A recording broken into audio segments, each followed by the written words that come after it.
European financial markets are trading on the soft side this morning, with the UK's FTSE 100 index currently up just around about 7 points, but the DAX in Germany is lower by around about 15 points.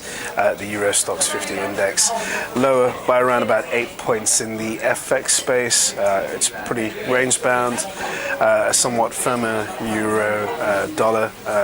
We have got a pretty weak Japanese yen, and sterling is holding up around about 168 against the dollar.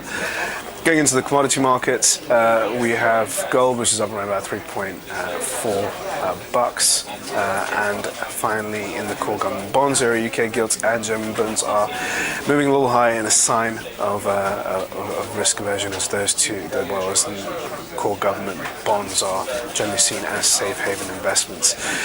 Good morning, I'm Ishaq Siddiqui, and welcome to your daily market bite. And I'm going to give you guys a quick idea of what's going on in financial markets around the world today. So we had a pretty strong session in the US yesterday. Good earnings from some leading US companies, with earnings season in full swing, coming in a little bit better than expected so far. And at the same time, we've got decent economic data out from the US. Although yesterday, it has to be said that housing data was a little poor, but nonetheless, stock markets in the US did continue to gain and registered decent gains for the session that kicked up Asian markets overnight. However, in Asia, even though we are firmer on the back of the stronger US session, we did have Chinese PMI manufacturing numbers which were weaker than expected. Again, reinforcing that China is going through a slowdown, but a slowdown that's perhaps more protracted than we previously thought.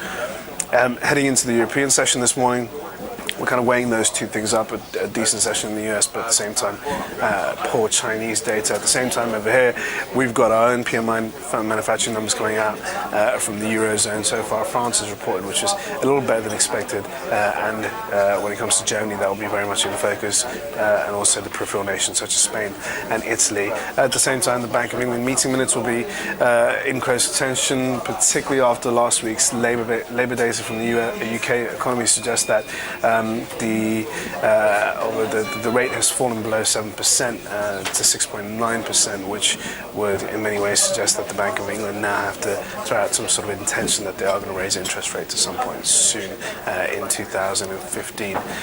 Going into what else we're looking at, we've got again a number of earnings out from the US.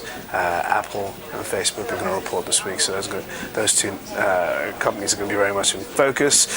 Other than that, there's not much else to say, so look out for the earnings and look out for the macro data. Thank you for watching.